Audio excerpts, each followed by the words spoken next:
হয়, চাওক যে বেদখলকাৰীৰ বিৰুদ্ধে এতিয়া প্ৰতিবাদ সাব্যস্ত কৰিবলগীয়া হৈছে সাধাৰণ যিসকল ভুক্তভোগী ৰাইজ, সেই ভুক্তভোগী ৰাইজসকলে। আৰু এই মুহূৰ্তত আমি উপস্থিত আছোঁ ঢিঙৰ বাৰুৱাটিৰ পৰা যি গুৰুজনাৰ জন্মস্থান বটদ্ৰৱা সংযোগী যিটো মূল গড়কাপ্তানি পথ, সেই গড়কাপ্তানি পথৰ চালনাবৰীত উপস্থিত আছোঁ। আৰু মোৰ পিছফালে আপোনালোকে সামগ্ৰিক পৰিৱেশ দেখিছে যে এনেদৰে এতিয়া বেদখলকাৰীৰ বিৰুদ্ধে ৰাইজে প্ৰতিবাদ সাব্যস্ত কৰিবলগীয়া হৈছে। অবৈধভাৱে যি মৎস্যপালক, একাংশ মৎস্যপালকে চৰকাৰী ভূমি বেদখল কৰি তেওঁলোকে যি অবৈধভাৱে পুখুৰী সাজি এই যি কৃত্ৰিম বানৰ সৃষ্টি কৰিছে, যাৰ বাবে জাঙুৰ খাই উঠিছে ইয়াৰ সচেতন ৰাইজ। আৰু এই মুহূৰ্তত আমি দৰ্শকসকলক জনাব বিচাৰিছোঁ যে বিদ্যালয় মহাবিদ্যালয়ৰ ছাত্ৰ ছাত্ৰীসকলে ভীষণ অসুবিধাৰ মাজেৰে এই যিটো গড়কাপ্তানি পথ, এই গড়কাপ্তানি পথেৰে যাতায়াত অব্যাহত ৰাখিবলগীয়া হৈছে, যাৰ বাবে এইসকল জনতাই আজি প্ৰতিবাদ সাব্যস্ত কৰিবলগীয়া হৈছে। অবৈধ বেদখলকাৰীৰ বিৰুদ্ধে আপোনালোক সৰব হৈছে আৰু আজি ৰাজপথলৈ ওলাই আহিছে, প্ৰতিবাদ সাব্যস্ত কৰিবলগীয়া হৈছে। একাংশ লোকে চৰকাৰী বিল, খাল বিলসমূহ তেওঁলোকে অবৈধভাৱে দখল কৰি তেওঁলোকে নিজৰ মুনাফাৰ বাবে যি পুখুৰী খান্দিছে, কি ক'ব? হয়, আমি 2021 চনৰ পৰাই যি আমাৰ কৃত্ৰিম বানপানীৰ সৃষ্টি হৈছে, এই বানপানীৰ কাৰণে আমি যেতিয়া বানপানী আমি প্ৰতিবাদ সাব্যস্ত কৰি আহিছোঁ। আৰু চাৰ্কলত আমি এখন স্মাৰক পত্ৰ দিয়া হৈছে, জাননী দিয়া হৈছে। জাননী ভিত্তিত কেইবাবাৰো শুনানিও হৈছে, কিন্তু শুনানি হোৱাৰ পিছতো আমাৰ সমস্যাখিনি সমাধান নহ'ল।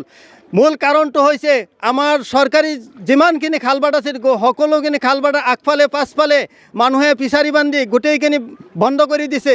ইয়াৰ চৰকাৰী হওক বেচৰকাৰী হওক, আমি চৰকাৰলৈ আমাৰ দাবী যে আমাৰ বিজ্ঞানসন্মতভাৱে ড্ৰেইনৰ ব্যৱস্থা কৰি দিব লাগে আৰু পানী নিষ্কাশনৰ ব্যৱস্থা। আমাৰ যে খালবাটটো আগতে যিটো ব্ৰিজ পাই আহিছে চালনাবৰী ব্ৰিজৰ পৰা আহোমগাঁও এখন ব্ৰিজ আছে, আহোমগাঁৱৰ পৰা এই খালকাটা এখন ব্ৰিজ আছে, এই গোটেইখিনিৰ পৰা আমাৰ বিজ্ঞানসন্মতভাৱে আমাৰ যিমানখিনি চৰকাৰী খালবাট আছিল সকলোখিনি খালবাট মুকলি কৰি বিজ্ঞানসন্মত ড্ৰেইনৰ ব্যৱস্থা কৰি দিব লাগে, যাতে আমাৰ কৃত্ৰিম বানৰ সৃষ্টি নহয়। আমাৰ উত্তৰ ফালৰ পৰা যিমানখিনি পানী আহে পানীখিনি বৈ যাব পাৰে, কিন্তু পানী যাব নোৱাৰাৰ কাৰণে ইয়াত কৃত্ৰিম বানৰ সৃষ্টি হৈছে। আৰু এই কৃত্ৰিম বানৰ ফলত আমাৰ দুখন স্কুল আছে, স্কুল সম্পূৰ্ণৰূপে বন্ধ হৈ আছে। আৰু যিহেতু যিখন ৰৌমাৰী বিল বৰ্তমান সময়ত নামতহে ৰৌমাৰী বিল হৈ আছে, কিন্তু বিলৰ যিসমূহ ভূমি বেদখলকাৰীৰ কবলত আছে, কি ক'ব? হয়, সেই বিষয়ে আমি চৰকাৰক কওঁ, চাৰ্কুলক কওঁ, সিহঁতে জানে, আমি কিন্তু তাত যোৱা নাই। আমাৰ ইয়াত সমস্যা হৈছে, আমাৰ সমস্যালৈ আমি মাত মাতি আছোঁ। চৰকাৰে এইটো তদন্ত কৰিব লাগে। তদন্ত কৰি যদি বিল দখল কৰি আছে আৰু বিলৰ মাটি দখল হৈ আছে, দখলমুক্ত হ'ব লাগে আৰু পানী নিজ চৰকাৰলৈ গুৰুত্ব সহকাৰে চৰকাৰে এইটো ল'ব লাগে। আৰু যিটো ৰাস্তা আছে, আমি 21 চনৰ পৰা আমি ৰাস্তাটো দাবী কৰি আছোঁ, 3-4 ফুট ওখ কৰি আৰু বহল কৰি বনাই দিব লাগে।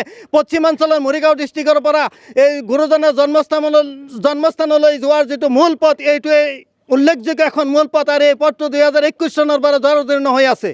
আৰু বৰ্তমান সময়ত এই যিটো মূল গড়কাপ্তানি পথ, এই গড়কাপ্তানি পথৰ ওপৰত এককাল পৰ্যন্ত পানী আছে, যাৰ বাবে বিদ্যালয় মহাবিদ্যালয়ৰ ছাত্ৰ ছাত্ৰীসকলে ভীষণ অসুবিধাৰ মাজেৰে পথেৰে যাতায়াত অব্যাহত ৰাখিবলগীয়া হৈছে। কিন্তু এই মুহূৰ্তত এটা গুৰুত্বপূৰ্ণ কথা উল্লেখ কৰিব লাগিব যে যি সময়ত ৰাজ্য চৰকাৰে যিসমূহ খাল বিল, চৰকাৰী যিসমূহ বিল আছে, বিলসমূহত উচ্ছেদ অভিযান চলাইছে, কিন্তু বৰ্তমান সময়ত ঢিঙৰ যি ৰৌমাৰী বিল, এই ৰৌমাৰী বিল কিন্তু এতিয়াও বেদখলকাৰীৰ কবলত আছে। একাংশ মৎস্যপালকে তেওঁলোকে নিজৰ মুনাফাৰ বাবে এই যিখন বিল, এই বিলখন বৰ্তমান সময়ত ধ্বংস কৰিছে।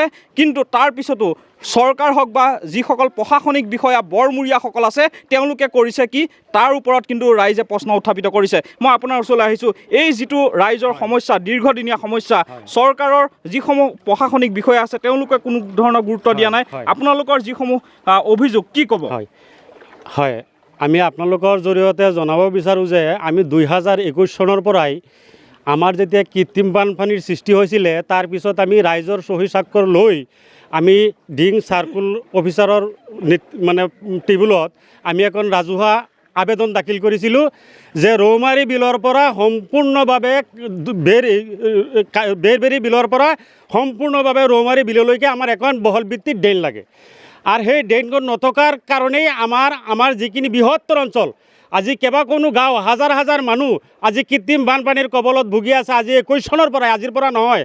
কিন্তু সেই আমাৰ ৰাজহুৱা আবেদনৰ ভিত্তিত ঢিং ৰাজচক্ৰ বিষয়াই কেইবাবাৰো বিল ইনকুৱাৰী কৰিছে। কেজিলৈকে আজিলৈকে যে 21 চনৰ পৰা আমি ইমান আবেদন নিবেদন কৰিছোঁ, কৰাৰ পিছতো আমি ইমান অফিচত যোগাযোগ কৰাৰ পিছতো কিন্তু আমি এতিয়ালৈকে আমাৰ মানে অৱগত হৈছোঁ, আমি অৱগত আছোঁ যে আমাৰ কৃত্ৰিম বানপানী সমস্যাৰ কাৰণে কোনো এজন মানুহ আগুৱাই অহা নাই। কিমানখন গাঁও জলমগ্ন হৈ আছে কৃত্ৰিম বানপানীৰ কৃত্ৰিম বানপানীৰ পৰা বহুত গাঁও জলমগ্ন হৈ আছে। বেৰবেৰী, বঠাবাৰী, হেৰি চহৰীয়া, দুবগৰী, আমলখি, টুকটুকি এনেকৈ বৃহত্তৰ অঞ্চল, য'ত হাজাৰ হাজাৰ মানুহ এই কৃত্ৰিম বানপানীৰ কবলত আজি ভুক্তভোগী হ'বলগীয়া হৈছে।